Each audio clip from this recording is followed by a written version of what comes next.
Hello friends, dream आपके YouTube channel में आपका स्वागत है।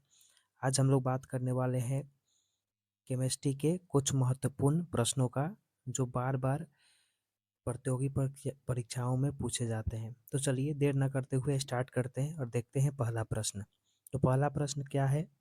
पहला प्रश्न है आपका कि जो आधुनिक परमाणु सिद्धांत जो है, आधुनिक परमाणु सिद्धांत का जनक किसे माना जाता है?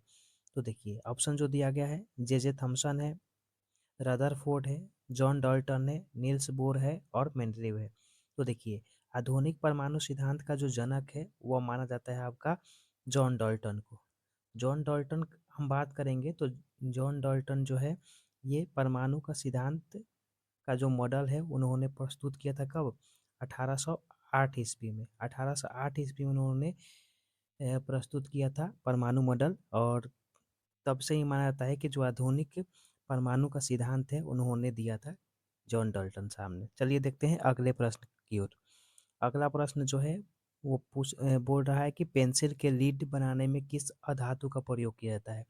जो पेंसिल है उस पेंसिल का जो लीड होता है वो लीड किस पदार्थ का बना होता है? वो अधातु है और वो किस अधातु का बना होता है? ऑप्शन दिया आपका कोयला हो गया, लैंप ब्लैक हो गया, ग्रेफाइट हो गया, चारकोल हो गया और हीरा हो गया।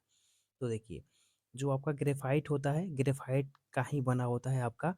ऑप्शन सी हो जाएगा यहाँ पर। ग्रेफाइट होता है, ग्रेफाइट का ही बना होता है पेंसिल का लीड। और ग्रेफाइट जो होता है ये आपका कार्बन का अपरूप है। कार्बन के 3 अपरूप होते हैं, हीरा, ग्रेफाइट और फ्लोरीन। तो इस प्रकार ग्रेफाइट हो जाएगा आपका इस क्वेश्चन का आंसर। अगले क्वेश्चन की तरफ बढ़ते हैं। अगला क्वेश्चन जो है वो बोल रहा है कि शुष्क बर्फ का रासायनिक रूप क्या है? जो शुष्क बर्फ होता है, ड्राई आइस जो होता है उसका रासायनिक रूप क्या होगा? तो देखिए जो शुष्क बर्फ होता है वो आपका ठोस कार्बन डाइऑक्साइड के जैसा होता है। वह उस रासायनिक रूप से देखा जाएगा तो ठोस कार्बन डाइऑक्साइड के रूप का होता है। देखिए अगले प्रश्न की तरफ बढ़ेंगे हम लोग। अगला प्रश्न जो है, अगला प्रश्न बोल रहा है कि किस गैस को हंसाने वाली गैस कहा जाता है? मतलब वो कौन सी गैस है जिसके द्वारा व्यक्ति जो होता है वो हंसने लगता है? ऑप्शन जो दिया है नाइट्रिक ऑक्साइड, दूसरा जो ऑप्शन दिया हुआ है नाइट्रिक पेंटा ऑक्साइड, नाइट्रोजन पेंटा ऑक्साइड, तीसरा जो ऑप्शन है नाइट्रस ऑक्साइड, चौथा जो ऑप्शन है नाइट्रोजन डाइऑक्साइड और पांचवा जो ऑप्शन है वो अमोनिया है। तो देखिए ये जो नाइट्रस ऑक्साइड है, नाइट्रस ऑक्साइड का हम बात करेंगे जिसका फॉर्मूला होता है N2O।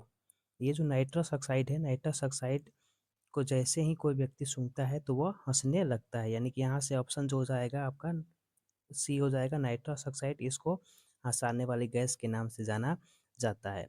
अगले प्रश्न की तरफ बढ़ेंगे हम लोग। अगला प्रश्न जो है बोल रहा है कि सिरके में कौन सा अम्ल पाया जाता है? जो सिरका है, सिरका में कौन सा अम्ल पाया जाता है? ऑप्शन है आपका लैक्टिक अम्ल, टार्टरिक अम्ल, माइलिक अम्ल, एसिटिक अम्ल और सिट्रिक अम्ल।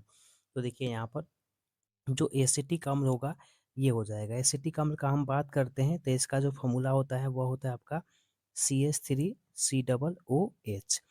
ये होता है आपका एसिटिक अम्ल और यही एसिटिक अम्ल जो होता है सिरका में पाया जाता है।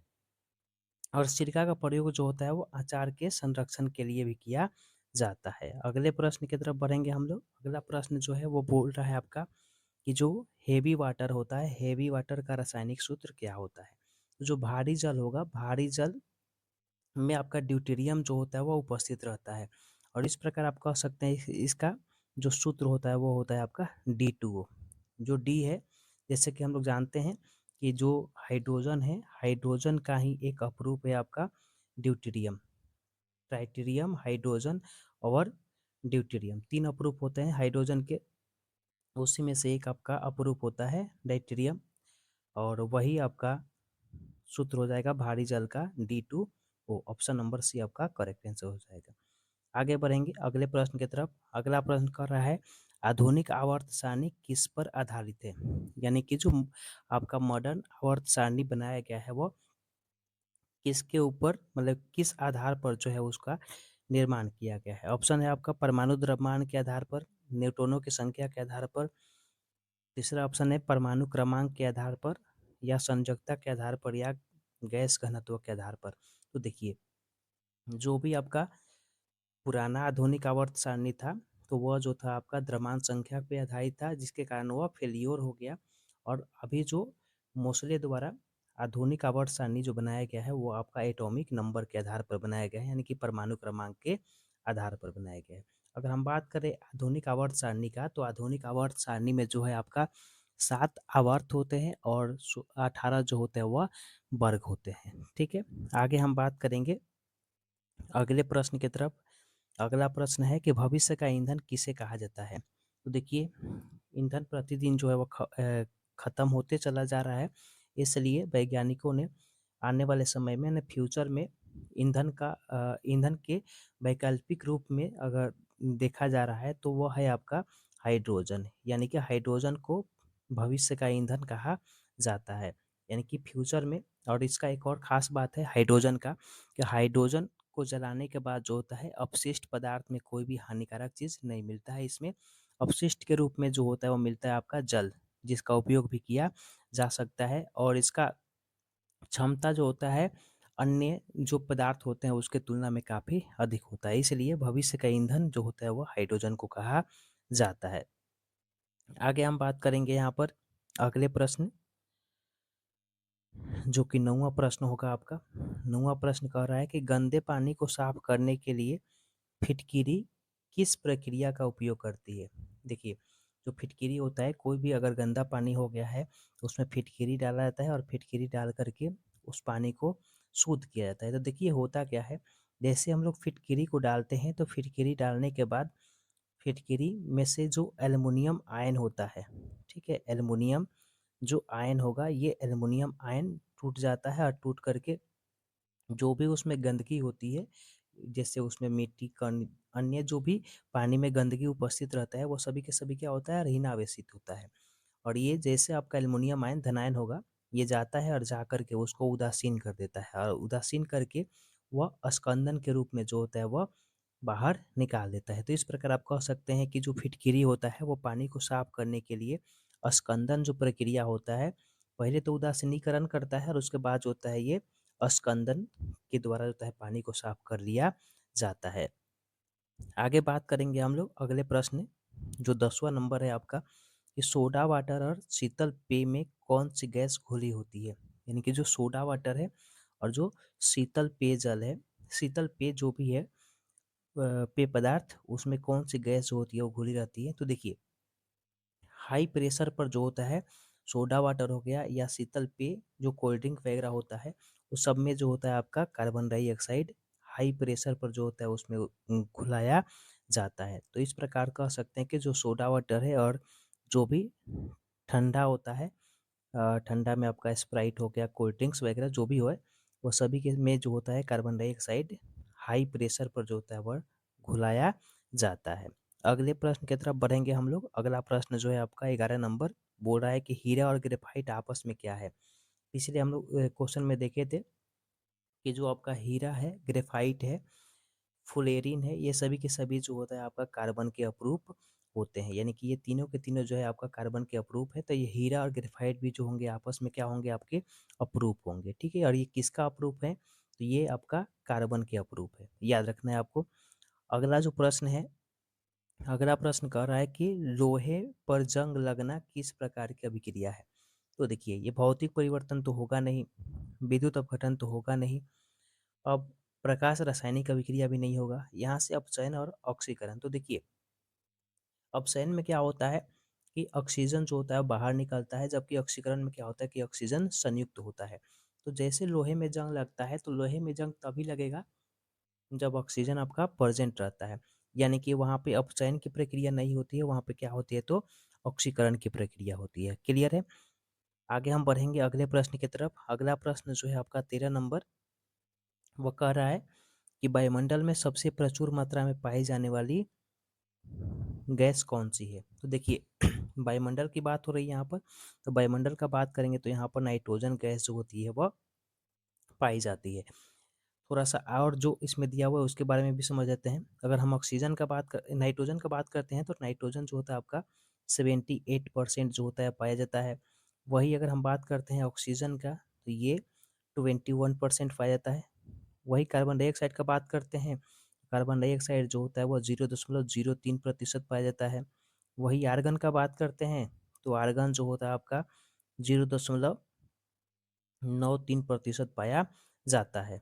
वही हाइड्रोजन का बात करेंगे तो हाइड्रोजन, यहाँ से क्वेश्चन उठाया जाता है हाइड्रोजन से।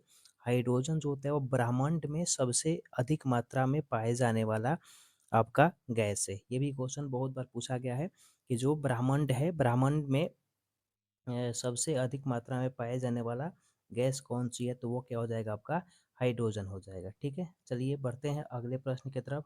अगला प्रश्न क्या कर रहा है आपका, अगला प्रश्न कह रहा है कि कांच क्या है। कांच यानी कि शीशा जो है वह क्या है। तो शीशा देखिए, क्वेश्चन में जो ऑप्शन दिया आपका, क्रिस्टलीय ठोस है, जी नहीं होगा।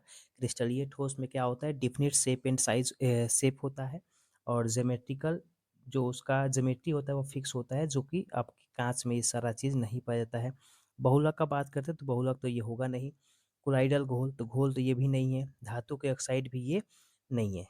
तो अतिक्षेत्रित द्रव, सबसे पहले हम बात करेंगे कि जो कांच होता है ये आपका बेरेवेदार ठोस है, यानी कि अक्रिस्टल ठोस है। और अक्रिस्टल ठोस जो होता है वो मतलब अक्रिस्टल ठोस तो है ही, और उसके साथ साथ जो होता है वो अति शीतलित, ये शीतित नहीं होगा यहाँ पर, अति शीतलित द्रव के रूप में जो होता है कांच को माना जाता है। यही कारण है अति शीतलित नेचर जो ये शो करता है। इसी कारण से देखे होंगे कि जो भी पुराने पुराने जो बिल्डिंग होते हैं वहाँ पे जो कांच की खिड़कियाँ होती है लंबे समय तक उसको छोड़ दिया जाता है, तो उसका जो निचला हिस्सा होता है वो धीरे धीरे क्या होता है, मोटा हो जाता है। यही कारण है, कारण क्या है कि वो अति शीतलित द्रव होती है, और धीरे धीरे वो क्या होता है कि ऊपर वाला उसका जो हिस्सा होता है वो पिघल करके नीचे आ करके नीचे वाला जो स्तर होता है उस चीज़ को मोटा कर देते हैं। ठीक है, उम्मीद है आपको समझ में आ रहा होगा। अगले प्रश्न की तरफ हम लोग बढ़ते हैं। अगला प्रश्न जो कह रहा है वो कह रहा है कि परमाणु के नाभिक की खोज किसने की। जो परमाणु का न्यूक्लियस होता है, इस न्यूक्लियस का खोज किसने किया था। इस न्यूक्लियस का खोज जो है आपका रदरफोर्ड ने किया था। ठीक है, रदरफोर्ड ने किया था। कब किया था, तो ये इन्होंने किया था आपका 1911। यहाँ से और भी क्वेश्चन पूछे जाते हैं कि इन्होंने जो प्रयोग किया था न्यूक्लियस का खोज करने के लिए, उसमें किस प्रकार का पन्नी का प्रयोग किया था। तो याद रखिएगा, स्वर्ण पन्नी, सोने की पतले जो पन्नी होता है उसका उन्होंने प्रयोग करके तब जा करके नाभि का खोज उन्होंने किया था। ठीक है, चलिए बढ़ते हैं अगले प्रश्न की तरफ। अगला प्रश्न क्या है, अगला प्रश्न है आपका कि शुद्ध जल का पीएच मान कितना होता है। तो देखिए, शुद्ध जल का पीएच मान कितना होता है, तो 7 होता है। अब देखिए, इसका माप जो होता है वो पीएच स्केल से किया जाता है, और पीएच स्केल पर 20 में जो होता है वह शून्य अंकित रहता है। बाएं तरफ जाते हैं तो वह जो होता है आपका मान घटते जाता है, और आगे की तरफ बढ़ेंगे, मतलब बोल सकते हैं कि उस पे 1 से 14 तक जो होता है वो अंकित रहता है। जैसे हम 7 पर जाते हैं, यहाँ पे 7 बोल दीजिए, तो 7 पे जो होता है वो उदासीन होता है। जितना हम लोग नीचे जाएंगे तो इधर जो होता है आपका एसिडिटी यानी कि अम्लीयता जो होता है वो घटते जाता है, बढ़ते जाता है। बाएं की तरफ जाएंगे और आगे बढ़ेंगे, मतलब 7 से ऊपर जब जाएंगे तो यहाँ से बेसिसिटी जो होता है, भस्मीयता जो होता है वो बढ़ते चला जाता है। तो इस प्रकार 7 पर उदासीन होगा कोई भी पदार्थ, और 7 से जितना कम जो होगा उसका पीएच मान होगा, उतना ही उसकी अम्लीयता जो होती है बढ़ती चली जाती है। और वही 7 से अधिक 14 के बीच में, यानी कि 14 तक जितना बढ़ते चला जाएगा उसकी भास्मिक क्षमता जो होती है वो बढ़ते चली जाती है। यानी कि जल का, शुद्ध जल का हम बात करेंगे तो पीएच मान 7 होता है, यानी कि हम बोल सकते हैं कि जो शुद्ध जल होता है वो क्या होता है, उदासीन होता है। ठीक है, आगे बढ़ेंगे अगले प्रश्न की तरफ। अगला प्रश्न जो कह रहा है कि कौन सी अक्रिय गैस जो है वो वायुमंडल में नहीं पाई जाती है। यानी कि अक्रिय गैस का बात यहाँ पे पूछा गया है कि कौन सी अक्रिय गैस जो है वो वायुमंडल में नहीं पाई जाती है। हमारे पास अगर हम बात करेंगे अक्रिय गैसों का, तो टोटल आपके अक्रिय गैस कितना है, तो टोटल 6 अक्रिय गैस है। कौन कौन है, तो सबसे पहला जो हम बात करेंगे वो हीलियम है। दूसरा जो बात करेंगे वो नियॉन है। तीसरा जो है आपका आर्गन है। इसके बाद हम बात करेंगे चौथे का, तो चौथा जो है आपका क्रिप्टॉन है। उसके बाद हम बात करेंगे पांचवे का, तो ये है आपका जेनॉन, और छठा जो है वो आपका है रेडॉन। तो यहाँ पे पूछा गया है कि कौन से इसमें से जो आपका अक्रिय गैस है जो वायुमंडल में नहीं पाई जाती है। तो सारे जो है वो कुछ ना कुछ मात्रा में पाए जाते हैं, लेकिन इसमें से जो आपका रेडॉन है, ये रेडॉन ऑप्शन नंबर सी जो है ये आपका वायुमंडल में नहीं पाया जाता है। तो जो आपका रेडॉन गैस है ये वायुमंडल में नहीं पाया जाएगा। ठीक है, बढ़ते हैं अगले प्रश्न की तरफ। अगला प्रश्न क्या कहता है? तो अगला प्रश्न कहता है कि सर्वाधिक विद्युत चालकता वाली धातु कौन सी है? यानी कि देखिए, सभी जो धातु होते हैं वो विद्युत के क्या होते हैं? सुचालक होते हैं। विद्युत और ऊष्मा के सुचालक होते हैं, लेकिन उनमें भी बहुत सारे आपके धातु है जिनकी चालकता कम होती है और कुछ की चालकता होती है वो ज़्यादा होती है। तो वहीं से पूछा गया है प्रश्न ये कि सर्वाधिक यानी कि सबसे अधिक जो होती है वो किस धातु की चालकता होती है? तो हम बात करेंगे चांदी का। चांदी जो होता है इसको सुपर कंडक्टर कहा जाता है, यानी कि ये सबसे अधिक जो होता है विद्युत का संचालन करती है। इसमें प्रतिरोधकता जो होता है वो काफ़ी कम होता है, यानी कि नगण्य होता है। ऐसे आप बोल सकते हैं कि इसकी प्रतिरोधकता जो है वह शून्य के बराबर होती है, जिसके कारण इसमें विद्युत का चालन जो होता है वह काफ़ी अधिक होता है। चलिए बढ़ते हैं अगले प्रश्न की तरफ। तो अगला प्रश्न जो है आपका 19 नंबर, बोल रहा है कि इनमें से किसे नोबल तेल भी कहा जाता है? तो देखिए, नोबल तेल इसमें से किसे कहा जाएगा? तो नोबल तेल जो है इसमें से, जैसे ऑप्शन दिया आपका टीएनपी हो गया, टीएनजी हो गया, टीएनटी हो गया, आरडीएक्स हो गया, डायनामाइट हो गया। तो देखिए, इसमें से जो आपका ऑप्शन नंबर बी है टीएनजी, ये टीएनजी है, इसी को कहा जाता है नोबल तेल। ठीक है, नोबल तेल के नाम से किसको जाना जाता है? तो टीएनजी को। टीएनजी का अगर हम बात करते हैं पूरा नाम का, तो इसका पूरा नाम होता है ट्राई नाइट्रो ग्लिसरीन।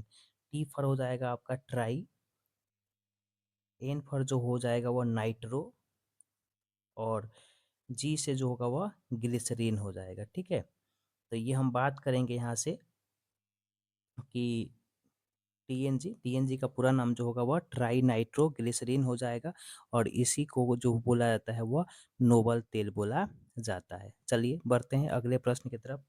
अगला प्रश्न जो है आपका, एल्युमिनियम का सबसे महत्वपूर्ण अयस्क कौन सा है? देखिए, एल्युमिनियम का तो बहुत सारा अयस्क है, लेकिन सबसे महत्वपूर्ण अयस्क उसको माना जाता है जिसमें से आसानी से जो होता है वो एल्युमिनियम निकाला जाता है। तो देखिए, कौन सा जो अयस्क है जो सबसे महत्वपूर्ण है एल्युमिनियम के लिए? तो एल्युमिनियम के लिए जो सबसे महत्वपूर्ण अयस्क जो है वो माना जाता है क्या चीज़? बॉक्साइट। ठीक है, बॉक्साइट जो है वो एल्युमिनियम का सबसे महत्वपूर्ण अयस्क है, जिसमें से आसानी से एल्युमिनियम को निकाला जा सकता है। चलिए बढ़ते हैं अगले प्रश्न की तरफ। अगला प्रश्न क्या कर रहा है? तो अगला प्रश्न कर रहा है कि खाद्य पदार्थों के संरक्षण के लिए किस रसायन का प्रयोग किया जाता है? देखिए, बहुत सारे जो खाद्य पदार्थ हैं बहुत जल्दी नष्ट हो जाते हैं, तो उनको लंबे समय तक बचा कर रखने के लिए कुछ उसमें जो होता है आपका संरक्षण पदार्थ जो होता है मिलाए जाते हैं। वही पूछा गया है कि इसमें से कौन से खाद्य पदार्थों के संरक्षण के लिए प्रयोग किए जाते हैं? तो देखिए, इसमें जो है आपका सोडियम बेंजोएट। ठीक है, सोडियम बेंजोएट जो है ये खाद्य पदार्थ के संरक्षक के रूप में जो होता है इस्तेमाल किए जाते हैं। ठीक है, आगे बढ़ेंगे अगले प्रश्न की तरफ। अगला प्रश्न जो है आपका, बोल रहा है कि एलपीजी में गंध के लिए मिलाया जाने वाला पदार्थ कौन सा है? ठीक है, यानी कि देखिएगा, जो एलपीजी खाना बनाने के लिए जो गैस का इस्तेमाल किया जाता है वह तो गंधहीन होता है, लेकिन उसके रिसाव के समय पता करने के लिए उसमें एक गंधीला पदार्थ मिला दिया जाता है, जिसमें काफ़ी तीव्र यानी कि जो एलपीजी का जो स्मेल आता है, गंध आता है, उसमें एक विशेष प्रकार के पदार्थ मिला दिया जाता है जिसके कारण गंध आता है। उसी पदार्थ के बारे में यहाँ पे पूछा गया है। तो देखिए, वह मीथेन, ईथर, प्रोपेन, क्लोरोफॉर्म ये सब तो नहीं होगा।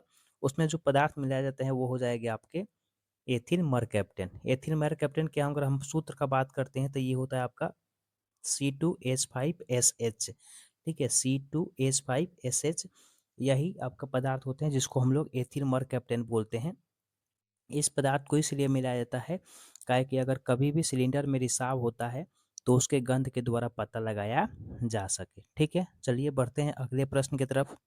अगला प्रश्न जो है आपका कह रहा है कि भारी जल का मुख्य उपयोग कहाँ होता है? देखिए, जो सामान्य जल है उसको तो पीने के लिए होता है, लेकिन यहाँ पर बात कर रहा है कि भारी जल है, भारी जल का उपयोग जो होता है वह कहाँ होता है? तो पीने के लिए तो होगा नहीं। ठीक है, यहाँ पे परमाणु रिएक्टर जो होते हैं ना, परमाणु रिएक्टर के लिए जो होता है इसका इस्तेमाल किया जाता है। परमाणु रिएक्टरों में जो होता है इसका इस्तेमाल करते हैं, किस लिए? तो ठंडक उत्पन्न करने के लिए। ठीक है, बढ़ते हैं अगले प्रश्न की तरफ। अगला प्रश्न जो है आपका 24 नंबर। अगला प्रश्न क्या कर रहा है कि कच्चे तेल को शुद्ध करने की विधि को क्या कहा जाता है? कच्चे तेल को शुद्ध जो किया जाता है उस विधि को क्या कहते हैं, या किस विधि के द्वारा जो कच्चा तेल होता है क्रूड ऑयल उसको शुद्ध किया जाता है? तो देखिए, वाष्पीकरण नहीं होगा यहाँ पे, प्रभाजी आसवन यानी कि प्रभाजी श्रवण जो विधि है इसी के द्वारा जो होता है आपका जो कच्चे तेल होता है उसको शुद्ध किया जाता है। इसमें क्या होता है कि जो भी उसमें पदार्थ कच्चे तेल में जो विभिन्न प्रकार के पदार्थ पाए जाते हैं उनके क्वथनांक जो होते हैं वो अलग अलग होते हैं। ठीक है, तो उनके क्वथनांक अलग अलग होने के चलते जो होता है इस प्रभाजी श्रवण विधि जो होता है इसके द्वारा जो होता है वो हम लोग आसानी से उसको अलग अलग कर सकते हैं। ठीक है, चलिए बढ़ते हैं अगले प्रश्न की तरफ। अगला प्रश्न क्या कहता है? अगला प्रश्न कहता है कि रेडियोधर्मी तत्व किसका उत्सर्जन करते हैं? जो भी रेडियोधर्मी पदार्थ होते हैं, रेडियोधर्मी एलिमेंट्स होते हैं, वह किन इनमें से जो दिया गया है इनमें से किस तरंग का या किस विकिरण का जो होता है वह उत्पत्ति करते हैं? तो परावैगनी विकिरण नहीं होगा। परावैगनी विकिरण जो होता है आपका सूर्य से आने वाली जो रे होती है उसमें उत्पन्न होती है। यहाँ पे क्या हो जाएगा, अल्फा बीटा और गामा। अल्फा बीटा और गामा जो होती है रेडियो एक्टिव जो भी एलिमेंट्स होते हैं उनके द्वारा ये उत्सर्जित किया जाता है। ठीक है, आगे बढ़ेंगे अगले प्रश्न की तरफ। अगला प्रश्न देखते हैं क्या कहता है। अगला प्रश्न कह रहा है कि तेल के हाइड्रोजनीकरण में प्रयुक्त होने वाला उत्प्रेरक है, यानी कि जो तेल का हाइड्रोजनीकरण किया जाता है उसमें उत्प्रेरक के रूप में किस पदार्थ का इस्तेमाल किया जाता है? ठीक है, तो उत्प्रेरक के रूप में किस पदार्थ का इस्तेमाल किया जाता है? तो यहाँ पे जो निकेल होता है, ठीक है, निकेल का इस्तेमाल करते हैं हम लोग।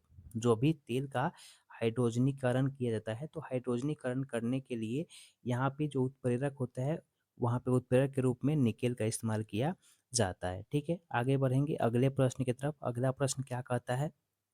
अगला प्रश्न कहता है कौन सा तत्व ब्रह्मांड में सर्वाधिक मात्रा में पाया जाता है? अभी आपको बताए थे कि जो आपका जैसे ये प्रश्न हम लोग को मिला था, ये जो हाइड्रोजन होता है, हाइड्रोजन ब्रह्मांड में सबसे अधिक मात्रा में पाए जाने वाला जो है आपका तत्व है। ठीक है, तत्व जो है ये लगभग लगभग ब्रह्मांड में हम बात करते हैं तो द्रव्यमान की दृष्टि से बात करेंगे तो ये आपका लगभग 75% जो होता है ब्रह्मांड में पाया जाता है हाइड्रोजन गैस। ठीक है, आगे बढ़ेंगे अगले प्रश्न की तरफ। अगला प्रश्न क्या कहता है कि जो सोना होता है, सोना किस अम्ल में घुल जाता है? ठीक है, सोना जो होता है किस अम्ल में घुल जाएगा? तो देखिए, सल्फ्यूरिक अम्ल का असर जो होता है वो सोना पे नहीं पड़ता है। नाइट्रिक अम्ल भी अकेला रहेगा तो उसका असर वहाँ पे नहीं पड़ेगा। एसिटिक अम्ल तो आपका वीक एसिड है, इसका भी कोई असर नहीं पड़ेगा। और हाइड्रोक्लोरिक अम्ल जो है इसका भी असर नहीं पड़ता है। जो आपका अम्ल राज है एक्वारेजिया, इसमें क्या होता है कि एक्वारेजिया में आपका हाइड्रोक्लोरिक एसिड और नाइट्रिक एसिड इसका 3:1 यानी कि 3 और एक 1 के रेशियो में जो होता है इन दोनों को मिला करके अम्लराज बनाया जाता है। और ये जो होता है आपका अम्लराज क्या करता है कि ये जो होता है सोने को भी घुलाने की क्षमता रखता है। ठीक है, बात करेंगे अगले प्रश्न की तरफ। अगला प्रश्न जो है बोल रहा है कि मानव रक्त का पीएच मान कितना होता है? जो मनुष्य का ब्लड होता है, खून होता है, उसका पीएच मान जो होता है वह कितना होता है? ठीक है, तो उसके पीएच मान का हम बात करेंगे तो उसका पीएच मान जो होता है कितना होता है? तो उसका पीएच मान 7.4 होता है, यानी कि क्षारीय प्रकृति के जो होता है मानव का रक्त होता है और उसका पीएच मान जो होता है वह 7.4 होता है। ठीक है, बढ़ेंगे अगले प्रश्न की तरफ। अगला प्रश्न क्या कहता है? अगला प्रश्न कह रहा है आपका कि किस प्रकार के कोयले में कार्बन की मात्रा सर्वाधिक होती है? ठीक है, मतलब कि किस प्रकार के जो कोयला है, कौन सा प्रकार है कोयला का जिसमें कार्बन की मात्रा सबसे अधिक होती है और वह सबसे बढ़िया कोयला माना जाता है? तो देखिए एंथ्रेसाइट है। ठीक है, एंथ्रेसाइट का हम बात करते हैं तो यहाँ पर जो कार्बन की मात्रा होती है वो लगभग 92 से लेकर के 98% तक। ठीक है, यहाँ पर 92 से 98% तक जो होता है इसमें कोयला पाया जाता है, कार्बन पाया जाता है किसमें? एंथ्रेसाइट प्रकार के जो कोयले होते हैं, यानी कि सबसे ये बढ़िया कोयला माना जाता है एंथ्रेसाइट। ठीक है, चलिए बात करते हैं अगले प्रश्न की तरफ। अगला प्रश्न क्या है? अगला प्रश्न कह रहा है कि वह कौन सी एकमात्र अधातु है जो कमरे के ताप पर द्रव की अवस्था में पाई जाती है? तो देखिए, एक लौता यही अधातु है जो कमरा के ताप पर जो होती है वो क्या होती है, द्रव की अवस्था में पाई जाती है। कौन सी होगी, तो वो होगी आपका ब्रोमीन, जिसका संकेत क्या होता है, इसका संकेत Br होता है और इसका परमाणु क्रमांक का बात करेंगे तो कितना होता है, 35 होता है। ठीक है, चलिए बढ़ते हैं अगले प्रश्न की तरफ। अगला प्रश्न क्या कहता है, अगला प्रश्न करता है कि जो आपका RDX है, RDX का दूसरा नाम क्या होता है। ठीक है, RDX जो है आपका विस्फोटक पदार्थ है और हम बात करेंगे कि इसका जो कलर होता है तो सफ़ेद रंग का ये होता है और गंधहीन होता है, इसमें कोई गंध नहीं पाया जाता है। इसके अलावा हम बात करेंगे तो ये आपका स्वादहीन भी होता है, स्वाद इसमें कोई स्वाद भी नहीं पाया जाएगा और ये बहुत विस्फोटक होता है। ठीक है, और इसका हम बात करेंगे नाम का, तो इसको जो होता है बोला जाता है साइक्लोनाइट। ठीक है, जो आपका RDX होता है, RDX को क्या बोलते हैं, तो साइक्लोनाइट के नाम से जाना जाता है। ठीक है, चलिए बढ़ते हैं अगले प्रश्न की तरफ। अगला प्रश्न बोल रहा है कि नॉन स्टिक बर्तनों में किसका लेप किया जाता है। जो नॉन स्टिक बर्तन होते हैं उसमें किसका लेप किया जाता है, तो देखिए ऑप्शन जो दिया है आपका PVC, Teflon, graphite, Bakelite, polystyrene. ठीक है, तो यहाँ पर देखिए PVC जो होता है ये तो आपके तार के केबल वेबल के लिए जो होता है इस्तेमाल किया जाता है। यहाँ पे हो जाएगा आपका टेफ्लॉन। ठीक है, इसका हम बात करेंगे, टेफ्लॉन जो होते हैं टेफ्लॉन का ही लेप लगाया जाता है यहाँ पर नॉन स्टिक बर्तनों में, और इसको शॉर्ट में जो बोला जाता है वो बोला जाता है PTFE।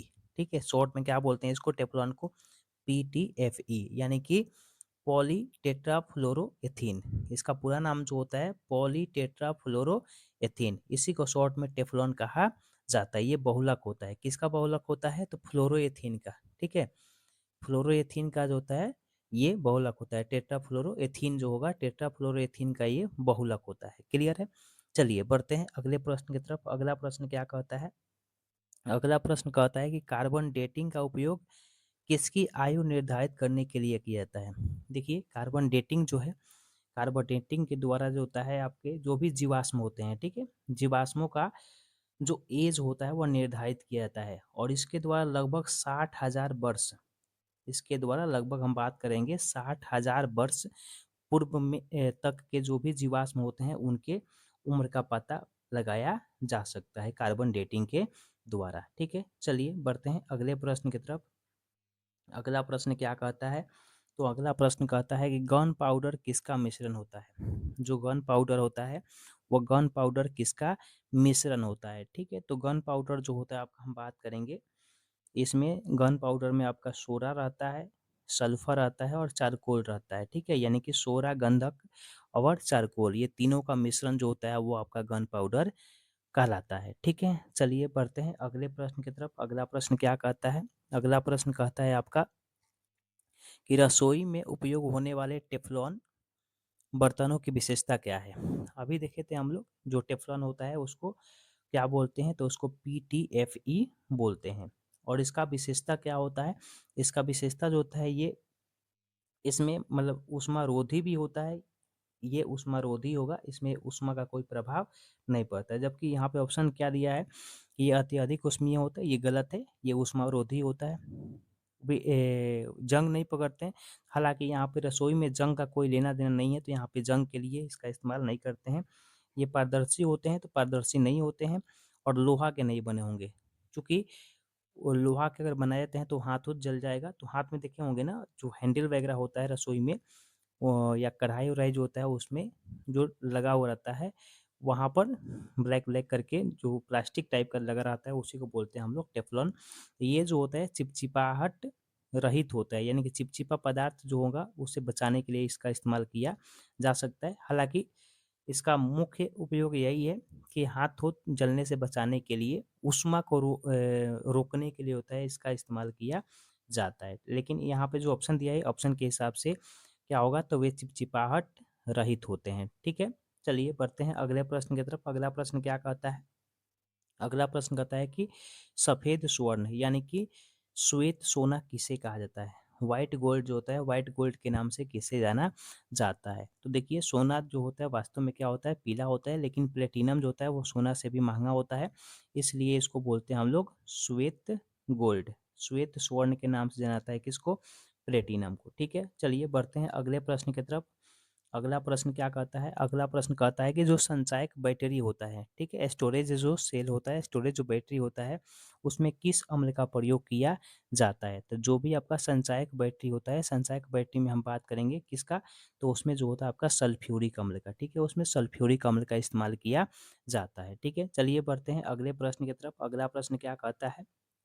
अगला प्रश्न कहता है कि जो फास्फोरस होता है, फास्फोरस को पानी में क्यों रखा जाता है? तो देखिए फास्फोरस जो होता है अतिक्रियाशील एलिमेंट्स होते हैं, अतिक्रियाशील जो होता है आपका तत्व होता है। इसको खुले वायु में छोड़ देंगे तो ये तुरंत जो होता है वो हवा से क्रिया करता है, ऑक्सीजन से क्रिया करके, और ये जलने लगता है, यानी कि आग उत्पन्न कर देगा। इस कारण से इसको क्या करते हैं कि हमेशा जो होता है पानी में रखा जाता है। तो इसमें वायु को संपर्क से बचाने के लिए क्या हो जाएगा ऑप्शन इसका, कि वायु के संपर्क से बचाने के लिए जो होता है इसको पानी में डुबो करके रखा जाता है। ठीक है, चलिए बढ़ते हैं अगले प्रश्न की तरफ। अगला प्रश्न क्या कहता है? तो अगला प्रश्न कहता है आपका कि हवाई जहाज के टायरों में किस गैस का प्रयोग किया जाता है? जो हवाई जहाज का टायर होता है उसमें कौन सी गैस होती है, भरी रहती है? Hydrogen, nitrogen, oxygen, carbon dioxide और आर्गन। तो देखिए जो भी आपका हवाई जहाज का टायर होता है, हवाई जहाज के टायर में जो भी गैस मतलब भरा जाता है, उसमें क्या होता है कि वो चूँकि जब लैंडिंग होता है हवाई जहाज़ तो वहाँ पे घर्षण पैदा होता है, और उस समय वो कोई क्रिया ना कर ले, या फिर जो ऊष्मा है, ऊष्मा का उस पे कोई प्रभाव ना पड़े।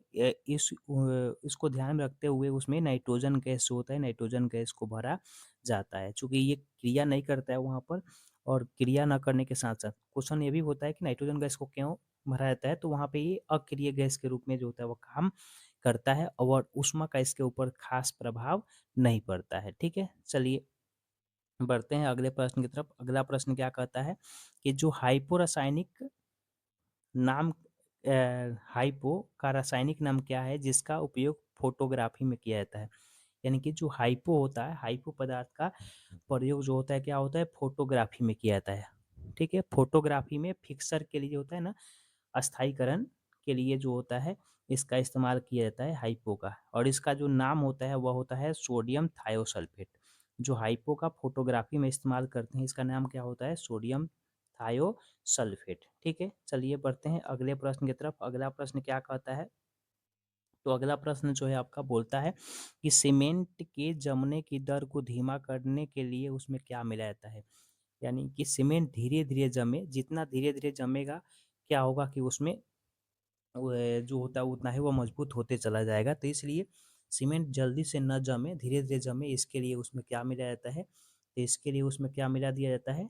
तो जिप्सम मिलाया जाता है। ठीक है, उसमें जिप्सम मिला दिया जाता है। और हम बात करेंगे जिप्सम का, तो जिप्सम का जो आपका फॉर्मूला होता है वो होता है आपका CaSO4 इंटू 2H2O। ठीक है, यानी कि इसको आप कैल्शियम सल्फेट डाइहाइड्रेट भी बोल सकते हैं। ठीक है, ये जो है आपका क्या होता है, जिप्सम, कि जिप्सम जैसे सीमेंट में मिलाया जाता है तो सीमेंट की जमने की जो दर होती है उसको क्या कर देता है, ये धीमा कर देता है। ठीक है, चलिए बढ़ते हैं अगले प्रश्न की तरफ। अगला प्रश्न क्या कहता है? तो अगला प्रश्न कहता है कि हृदय की धड़कन को नियंत्रित करने के लिए कौन सा खनिज आवश्यक है? यानी कि जो आपका हृदय है, हृदय का जो धड़कन होता है उसको कंट्रोल करने के लिए किस खनिज की आवश्यकता पड़ती है? सोडियम, गंधक, पोटेशियम, लोहा और कैल्शियम, इनमें से कौन सा जो आपका खनिज है जिसकी आवश्यकता जो होती है वह हृदय के धड़कन को कंट्रोल करने के लिए पड़ती है? तो इसमें जो पोटेशियम है, पोटेशियम की आवश्यकता पड़ती है, कि जो भी धड़कन होता है उस धड़कन को कंट्रोल करने का काम करता है कौन? पोटेशियम। ठीक है, वो मतलब पोटेशियम जो खनिज होता है इसके वहाँ पे ज़रूरत पड़ती है, जो धड़कन होता है धड़कन को कंट्रोल करने के लिए। चलिए बढ़ते हैं अगले प्रश्न की तरफ। अगला प्रश्न क्या कहता है कि जो पेयजल है, पेयजल में फ्लोराइड की अधिकता से कौन सी बीमारी होती है? यानी कि जो पेयजल है, पीने वाला जो आपका पानी है उसमें फ्लोराइड की अगर मात्रा अधिक हो जाती है तो उस स्थिति में कौन सी बीमारी होती है? घेघा रोग, तो घेघा रोग तो नहीं होगा। ठीक है, इसके अलावा दूसरा जो ऑप्शन दिया है फ्लोरोसिस, हाँ ये फ्लोरोसिस हो जाएगा। घेंघा रोग तो आयोडीन की कमी से होती है। फ्लोरोसिस में क्या होता है, फ्लोरोसिस दो प्रकार की होती है। एक जो होती है दांत में होती है, और दांत में जब होगे तो वहाँ पे जो इनामेल होता है वह कमज़ोर हो जाएगा, धीरे-धीरे जो होता है दाँत क्षरित होने लगता है। दूसरा जो होता है वह कंकाल होता है, ठीक है? कंकाल फ्लोरोसिस। एगो दाँत फ्लोरोसिस होता है और एक जो होता है कंकाल फ्लोरोसिस। ये 2 प्रकार का हो जाएगा, एक जो होता है दाँत में होता है और दूसरा जो होता है वो क्या होता है आपका कंकाल में होता है। कंकाल में जब होगा तो जो हड्डियाँ होगी वो धीरे-धीरे कमज़ोर हो जाएँगी और वहीं विकलांगता का जो होता है व्यक्ति शिकार हो जाता है, ठीक है? तो इसमें क्या हो जाएगा आपका ऑप्शन? तो इसमें ऑप्शन बी हो जाएगा फ्लोरोसिस, ठीक है? चलिए बढ़ते हैं अगले प्रश्न की तरफ। अगला प्रश्न क्या कहता है? अगला प्रश्न कहता है कि प्लास्टर ऑफ पेरिस का रासायनिक नाम क्या है? जो प्लास्टर ऑफ पेरिस होता है इसका रासायनिक नाम क्या है?